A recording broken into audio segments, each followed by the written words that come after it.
Buenos días, profesor y compañeros todos. El día de hoy, mi grupo y yo vamos a exponer sobre la revolución culinaria a través de tiempos de vida de Enrique Olvera. Quienes conforman el grupo son Guamanchi Renaila, Morales Mendoza Eduardo, Villalobos Tolentino Nina, Ibáñez Vera Camilo y quien les habla Yarro Zuleta Flavia.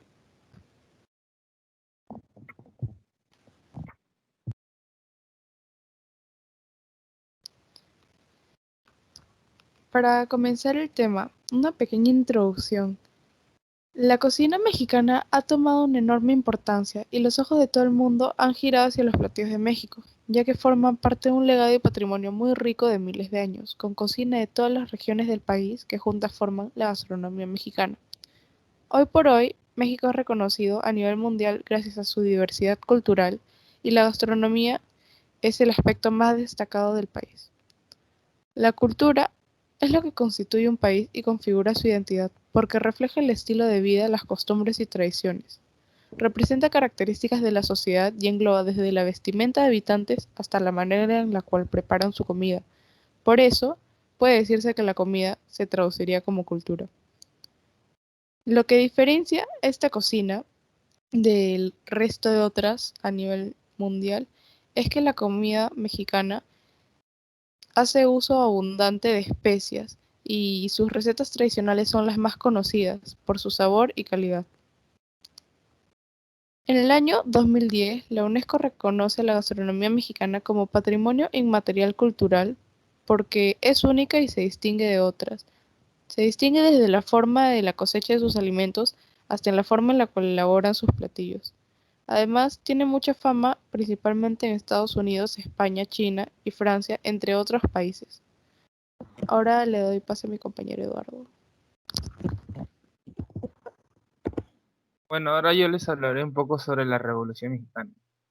La Revolución Mexicana, como sabemos, cambió el rostro del país de México, siendo uno de los acontecimientos históricos más relevantes de la historia nacional, y se comienzan a rescatar las costumbres indígenas.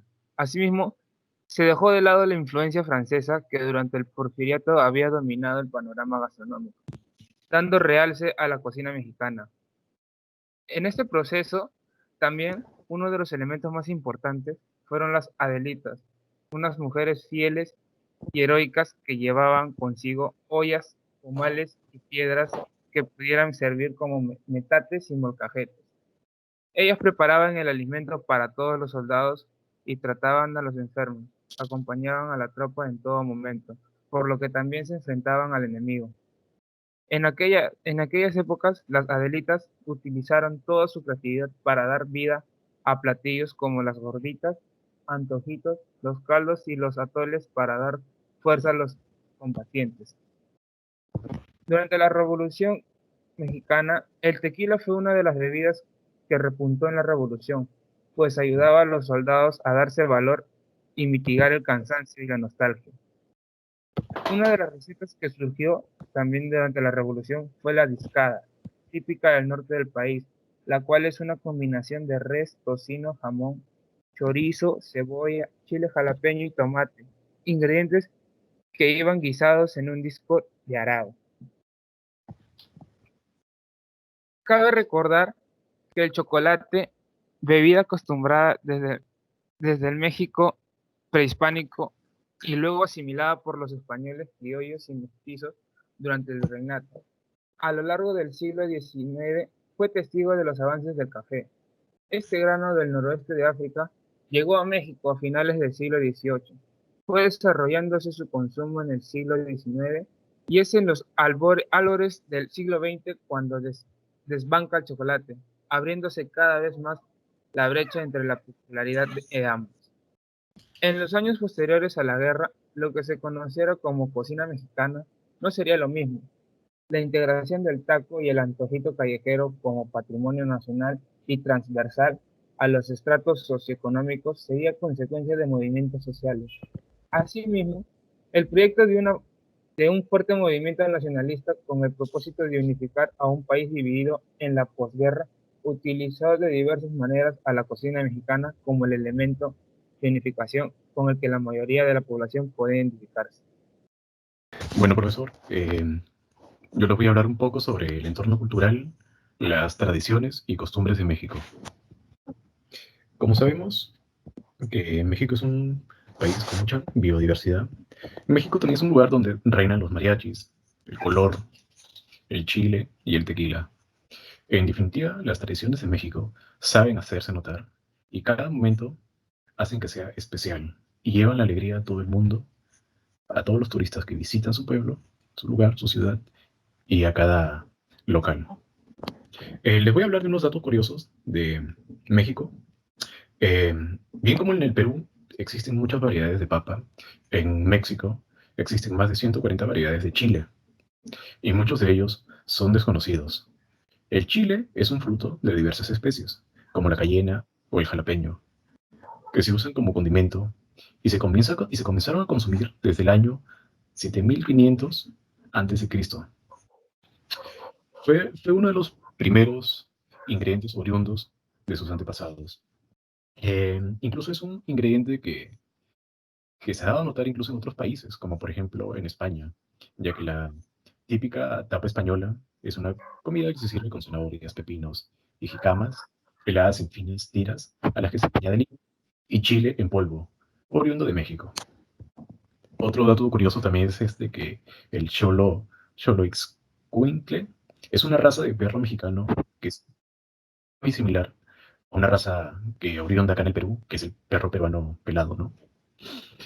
Eh, Luego, hablando de tradiciones,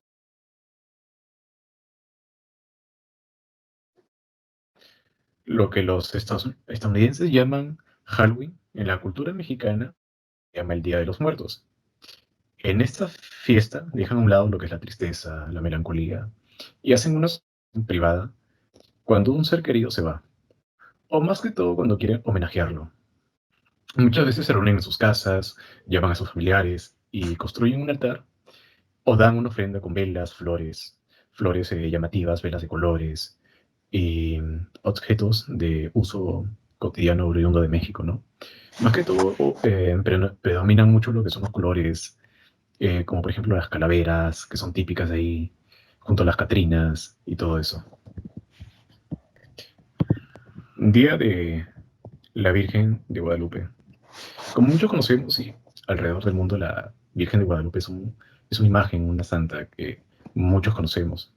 La devoción a la Virgen de Guadalupe está profundamente arraigada en el pueblo mexicano, por lo que su celebración es una de las fiestas más tradicionales e importantes y concurridas a nivel mundial. Es costumbre que al mediodía los músicos y artistas canten tradicionales canciones como Las Mañanitas y entre otras. Durante el 12 de diciembre continúan las misas, siendo una de las más importantes y significativas de la celebración y bendición de las rosas. Las celebraciones incluyen incluso procesiones hasta el santuario de la Virgen de Guadalupe, en donde se congrega gran cantidad de fieles, y lo cual son conocidos como la Gran Peregrinación. Como es acá más que todo el día del Señor de los Milagros, es muy parecido a la celebración que hacen allá. Esa celebración va acompañada con mariachis y muchas personas, ¿no? Dándole alegría y emoción. Cultura de los pueblos indígenas. Como en todo país de Latinoamérica, existieron pequeñas y grandes comunidades indígenas. En México existen varios pueblos indígenas. Incluso existen 62 tipos de lenguas diferentes y hay un gran número de dialectos como el maya, el mixteco y el náhuatl. Los indios lacandones son un grupo maya que podemos encontrar en la selva lacandona en Chiapas, donde hoy en día queda alrededor de una población de 400 habitantes. Danza de los morenos. La danza de los morenos es un ritual, más que todo, originado durante tiempos prehispánicos en la región de Papantla, que limita con Veracruz y Puebla. Es un ritual lleno de simbolismos y misticismos que son apreciados y emitidos mediante los disfraces, las máscaras que utilizan. Es un poco similar como la Diablada, oriunda de la Sierra de Perú, que también tienen unas costumbres similares, ¿no? Se realiza desde hace cientos de años con un fin de comunicarse con los dioses e invocar la lluvia en tiempos de sequía. Es un ritual que lo hacen llamar también como los hombres pájaros. Epifanio. Epifanio es más que todo, le llaman a una conmemoración a la llegada de los Reyes Magos a Belén y se celebra el 6 de enero. En estas fechas más que todo acostumbran comer alimentos como roscas, manjares. Dentro de las roscas se esconde un pequeño muñeco de plástico y a quien le tocó el trozo en el que se encuentra es nombrado padrino o madrina. Uno de ellos tiene la obligación de presentar al niño Jesús, el que fue elegido, madrino o madrina, y al presentar al niño Jesús de la casa en la iglesia, lo presenta el 2 de febrero, del Día de la Candelaria. Fiesta de Santa Cecilia.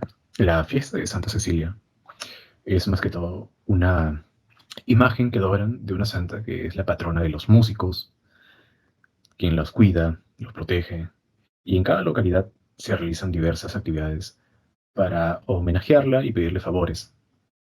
La fiesta se celebra cada 22 de noviembre de cada año. Los toritos. Los toritos son una de las tradiciones más vistosas, llamativas y pintorescas de México, ya que emite mucha alegría, mucha bulla, mucha emoción, por lo que se celebra en los pueblos durante las festividades religiosas como el Día de los Santos y las Vírgenes, mencionadas anteriormente. Em, Consiste más que todo en que una persona carga una estructura hecha de metal o de parte de madera en forma de toro, cuyas ruedas están cubiertas con fuegos artificiales, mientras que bailan, corren y persiguen a los demás eh, participantes que están en la fiesta, mientras de fondo suenan acordes de música popular, acompañado con los mariachis y muchos músicos. A pesar de que se corre un peligro, ¿no? Es muy tradicional en México, ya que es una costumbre muy arraigada a la cultura mexicana. La lucha libre. Bueno, como todos conocerán, la lucha libre es también una de las costumbres más antiguas de México. Incluso hay luchadores muy conocidos como Rey Misterio, entre otros. La lucha libre es un deporte altamente extendido por el mundo. Sin embargo, en México se ha convertido más que todo en una tradición, ya que se ha contagiado con la vistosidad y alegría que caracteriza su cultura. Uno de los elementos más característicos de la lucha libre mexicana son las máscaras llamativas, pintorescas, que emiten cada personalidad de cada luchador. Estas suelen ser más que todo con dibujos y diseños emotivos pintados a veces personalmente por ellos. La Feria de Cholula en México. Cholula está en la categoría de pueblo mágico, ya que cada año, del 1 al 16 de septiembre, se lleva a cabo una feria muy conocida en el país por su gastronomía y las actividades realizadas allí. El inicio comienza en la noche del día anterior, un 31 de agosto, fecha en la que se hace una procesión con la imagen de la Virgen de los Remedios rezando y cantando, acompañado por mariachis y muchas personas que son devotas. La Virgen es depositada en su santuario, que está sobre una cima del cerro, y a partir del 1 de septiembre, la ciudad se viste con atuendos muy llamativos, ya que se encuentra de fiesta, por lo que hay una gran exhibición de su gastronomía, artesanía y muchas tradiciones. La pelota perepecha es una de las tradiciones también más antiguas y ancestrales de México, ya que su origen fue entre los primeros pobladores de lo que hoy en día es Michoacán. En este juego se enfrentan dos equipos de 5 jugadores cada uno. En la evidencia de que las tradiciones ancestrales precolombinas se resisten a morir, por lo contrario, su confianza es cada vez más en forma colectiva. El deporte consiste más que todo en no utilizar los pies, más que todo utilizar las manos y un palo de madera muy similar al hockey. Bueno, voy a hablar un poco sobre lo que es la gastronomía. La gastronomía deriva del griego gaster, que es estómago, y gastros, que significa ley o conocimientos, y se define como el entendimiento de todo lo que está relacionado a la comida y a la alimentación del hombre. Con frecuencia se le confunde con el arte de cocinar y la diversidad de platillos, pero ese no es el significado completo, porque la gastronomía es considerada más un elemento crucial de diversidad, trascendencia, que porta historia, identidad nacional y creatividad. Es de elaboración colectiva y se apoya en productos originarios de determinada nación, o también conocidos como productos étnicos. Gracias al impacto mundial de la gastronomía mexicana, surge un mayor interés en profundizar sobre la revolución culinaria de la misma, y durante los años de vida del mayor exponente gastrónomo de México, el chef Olvera. Bueno, ahora le doy pase a mi compañera Naila. Bueno, yo hablaré sobre algunos platos representativos de México. Empezaremos por las enchiladas. Las enchiladas son un plato que en México se elabora con tortilla de maíz bañada, en algunas ocasiones con salsa picante, utilizando chile en su preparación. Claro, siempre y cuando esto depende del estilo, la enchilada puede ir acompañada o rellena de carne, pollo o pavo. Tiene queso y además puede ser acompañada con otras guarniciones adicionales. Estas generalmente consisten en cebolla fresca picada en rodajas, lechuga, crema de leche y queso. En México las enchiladas son consideradas una comida tradicional y sus ingredientes son picados, carne encurtida, remolacha, cebolla, perejil, ajo, tomillo, chile, pimientos, zanahorias, elote, arvejas, repollo, entre otros. Aunque el proceso en sí varía significativamente de cada región, por lo general se tiene esa constante. Tortillas fritas levemente, rellenas de un ingrediente principal y son sumergidas en salsa picante. Los ingredientes opcionales son los que se agregan encima de tal preparación y pueden ser cosas como rodajas de cebolla, queso cotija espolvoreado, crema de leche agria u hojas de lechuga o cilantro. Los tacos. El nacimiento de los tacos proviene de las tortillas con mole prehispánica que eran preparadas sobre piedras calientes y decoradas con cochinilla, algunas de ellas acompañadas de frijol y chile, ingredientes que todavía constituyen la base alimenticia del pueblo mexicano. El guiso que se le ponía en ese entonces se basaba en la carne que se consumía durante esa época. Se pueden distinguir algunos tipos particulares basados en su tipo de carne o en preparación. Hay quienes consideran que un taco nace con el mero acto de envolver o enrollar un guiso con una tortilla. Otras personas también consideran tacos a lo que se le llama las flautas, que son tortillas fritas. Eh, el ingrediente principal de los tacos es la carne de cerdo adobada con achiote o chile ancho, naranja, vinagre, pimienta. Estos se acompañan con un trozo de piña. La tortilla es pequeña y en ocasiones se usan dos, una sobre otra. Tipos de tacos. Existen muchos tipos de tacos dependiendo de cada región del país, de México. Entre los más conocidos están los tacos de carnitas, tacos de longaniza, taco de carbón, taco de carne asada y tacos de cochinita. Y el más popular, el taco al pastor. El mole, como hoy día lo conocemos, existen muchas versiones sobre cuál fue su origen en realidad. Una de ellas narra que el mole poblano, cuya receta original utilizaba cerca de 100 ingredientes, surgió en el convento de Santa Rosa en la ciudad de Puebla, cuando una monja molió en un metate diferentes chiles y condimentos y por casualidad salió un mole. Sin embargo, muchos chefs no están de acuerdo con esta teoría, pues creen que el mole es un plato sofisticado y muy minucioso que debe de tener ciertas cantidades que son exactas. Hay otra versión más detallada que nos cuenta que fue creada en la ciudad de Puebla en el siglo XVII por la monja dominica Andrea de la Asunción para satisfacer el paladar del virrey Tomás Antonio de Serna, que se encontraba de paso por la ciudad y que se sintió cautivado por tan singular platillo cuyo picor lo invitaba a comer más tortillas. A continuación les voy a explicar un poco más sobre la historia de la gastronomía mexicana.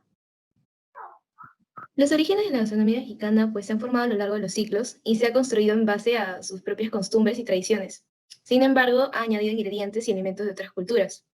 Con la llegada de los españoles durante la etapa virreinal, se introdujeron al país nuevos alimentos y técnicas de cocina europea que modificarían en gran medida la gastronomía de México. La cocina española de aquellos tiempos ya era una mezcla de ingredientes debido a la conquista musulmana. Ingredientes como el arroz, un alimento básico de la gastronomía mexicana, provienen directamente de los árabes, así como la canela y la nuez moscada, pero fueron traídos por los españoles a México. La gastronomía mexicana siguió evolucionando con el pasar de los años, siendo en el siglo XIX, influenciada por la cocina francesa, debido al gran impacto mundial que tuvo después de la Revolución Francesa en el año 1789. Comenzaron a surgir restaurantes como centro de reunión social, los chefs y el desarrollo de la literatura gastronómica. El afrancesamiento de México durante el Porfiriato, etapa de gobierno del expresidente mexicano Porfirio Díaz, queda evidenciado en la cultura, la arquitectura y las artes de la época. La gastronomía no quedaría fuera de tan poderosa influencia. En el siglo XX, la historia mexicana comienza a desarrollarse, en la historia mexicana se comienza a desarrollar la era moderna. Asimismo, es el periodo en el cual sucede la Revolución Mexicana, la Primera Guerra Mundial, la Revolución Rusa y la Segunda Guerra Mundial, los cuales son hitos que marcaron un impacto en el ámbito social, político y cultural mexicano. La gastronomía no se vio aislada, ya que nuevamente se vio intervenida por influencias culinarias de otras regiones, siendo esto lo que daría origen a las llamadas cocinas fusión, las cuales se basan en incorporar rasgos de culturas extranjeras a las tradiciones nacionales. Además, la ciencia y la tecnología en este siglo mejoró y facilitó la vida cotidiana de los mexicanos, gracias al surgimiento de los electrodomésticos.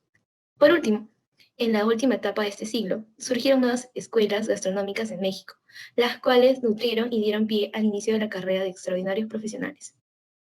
En el siglo XX, demuestra que la gastronomía mexicana llegó a un punto de madurez en el cual alcanzó su propia identidad, la cual retoma elementos e ingredientes prehispánicos, del mismo modo mantiene su propia esencia mexicana.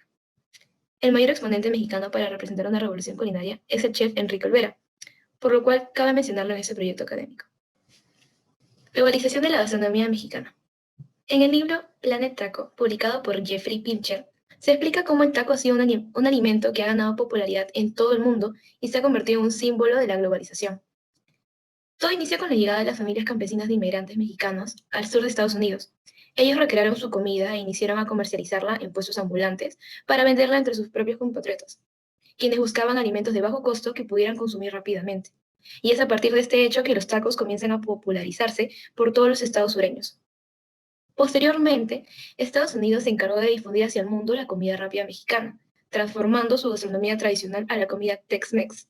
Esta difusión ocurrió por medio de la creación de establecimientos especializados en tacos. Un claro ejemplo de ello es Taco Bell, la cual es una cadena de restaurantes fundada en 1962, que se expandió y abrió restaurantes en las zonas más frecuentadas por los estadounidenses, con el objetivo de que ellos puedan acudir a estos establecimientos en lugar de ir hasta los puestos de los barrios mexicanos.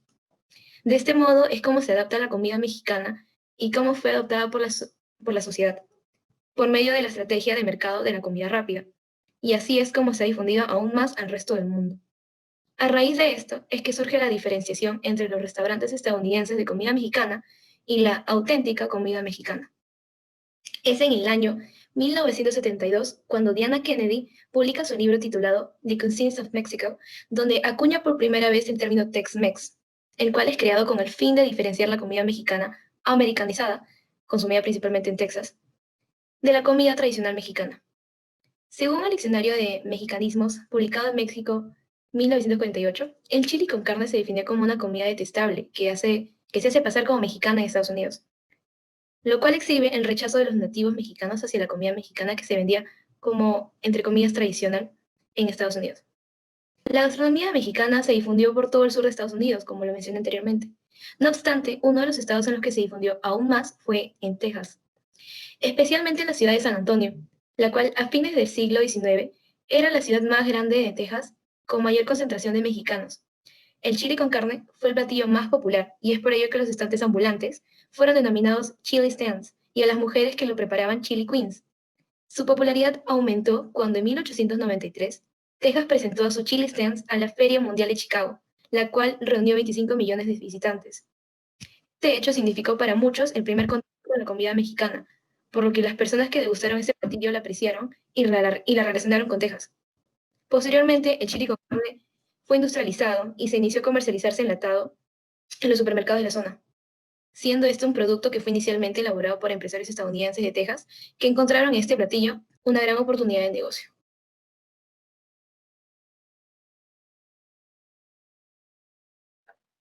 Bueno, a continuación les hablaré un poco sobre la biografía y el incursionamiento en la gastronomía de Enrique Olvera.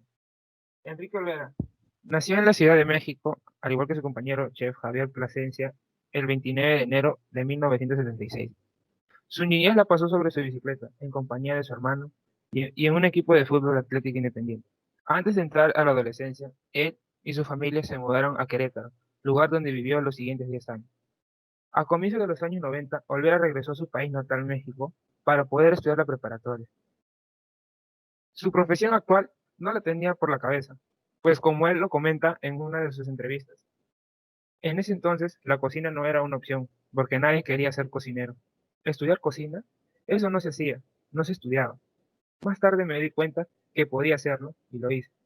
En 1995, Enrique decidió que a pesar de todas las adversidades, lo que él quería era aprender cocina. Con el apoyo de sus padres y sin un lugar donde poder estudiar en México, viajó rumbo a Nueva York para cursar la licenciatura en gastronomía en el Culinary Institute of America, de donde se graduó con honores. Él nos menciona que todo lo contrario a las escuelas pasadas, y eso tuvo que ver con encontrar mi lugar. Me gusta mucho lo que estás haciendo, sobresalir es fácil. Re- Recuerda quién era. Trabajó durante 6 meses en un restaurante en Chicago, y fue ahí donde se dio cuenta que lo suyo era la alta cocina. Él nos menciona, terminando el tiempo de la visa de trabajo, regresé a México con la intención de abrir Puyol. La idea de abrir su primer restaurante le resultaba abrumador, pero con concentración y voluntad lo logró. Él menciona, él nos menciona, yo buscaba locales de traspaso. Mi papá invitó a unos amigos a cenar. Les preparé algo. Les gustó. Curiosamente, ellos querían abrir un restaurante. Me dijeron que por qué no nos juntábamos. Decidieron invertir conmigo y así fue como inició todo. El trabajo continuo y el perfeccionamiento han logrado colocarlo entre los grandes chefs del mundo. Él menciona, el deseo de hacer las cosas bien todo el tiempo, un equipo de trabajo extraordinariamente sólido, un compromiso de toda la gente que trabajamos en los proyectos es lo que nos tiene donde estamos. Aquí vemos muchas personas empujando la carreta. Bien. Para Enrique es importante que los jóvenes interesados en la gastronomía tengan claro que para llegar a un lugar como el suyo es necesario separar los deseos de fama y fortuna por los sentimientos básicos de un cocinero que se prepara peldaño por peldaño. Él menciona, lo importante es no enfocarse en ser un chef renombrado. Lo importante es que al salir de la escuela, no, de la escuela te enfoques en ser un buen cocinero, luego en ser un buen jefe de cocina y cuando ya lo seas, enfocarte en ser un chef renombrado. Pero si estás tratando de ser un buen chef antes de ser un buen cocinero, te estás saltando un paso. Hay que ser cautelosos en este sentido. Antes no había la exposición mediática que ahora tienen los cocineros, y eso ha cambiado la dinámica del por qué la gente se mete a cocinar. Ahora yo les voy a explicar un poco más sobre el trabajo de Enrique Olvera en el restaurante de Puyol. Bueno, sin duda, uno de los restaurantes más reconocidos por el chef Enrique Olvera es Puyol, y esto es debido al gran trabajo y dedicación que existe detrás de este. Olvera ha explorado exhaustivamente los procesos y las técnicas que conforman el acervo gastronómico mexicano, y los ha trabajado con tal maestría que se permite reinterpretar la esencia de platillos emblemáticos bajo una mirada propia, que resalta por ser innovadora, sofisticada y siempre inquieta. De este modo, Puyol es capaz de tomar el plato más común del imaginario patrio y convertirlo en una pieza de autor. Puyol es el primer restaurante del chef mexicano, Enrique Olvera. Este fue inaugurado en el año 2000, el cual también ha sido reconocido como el mejor restaurante en México, ocupando el puesto número 5 en la lista de Leading America's 50 Best Restaurant del 2020. Asimismo, fue reconocido como el premio de Flor de Caña Sustainable Restaurant Award, convirtiéndose así en el restaurante más sostenible de Latinoamérica. Puyol, como lo describe Open Table, es un acercamiento personal a la cocina mexicana, caracterizado por la exploración de referencias locales, aprovechando técnicas ancestrales y contemporáneas, abocado a la experimentación, la calidad de los productos y el cuidado de los detalles. En un documental de Netflix, Enrique Olvera nos explica cómo es que surgió la idea de Puyol y cómo es que se inspiró, y aún así se sigue inspirando, para dirigir este restaurante. Nos menciona que su enfoque principal está en innovar y ser creativo, sin embargo manteniendo siempre la esencia y el origen de los platillos originales. Su cocina siempre está transformándose, Aprueba ideas de aquí y de allá, reinterpreta y evoluciona, pero tiene las raíces puestas en los ingredientes y las técnicas mexicanas de todos los tiempos. Por otro lado, Olvera también considera importante el tener una pasión por el trabajo. De acuerdo con él, los cocineros que disfrutan su trabajo son los que mejor se desempeñan en la cocina y los que son más exitosos en la vida. Muchas gracias.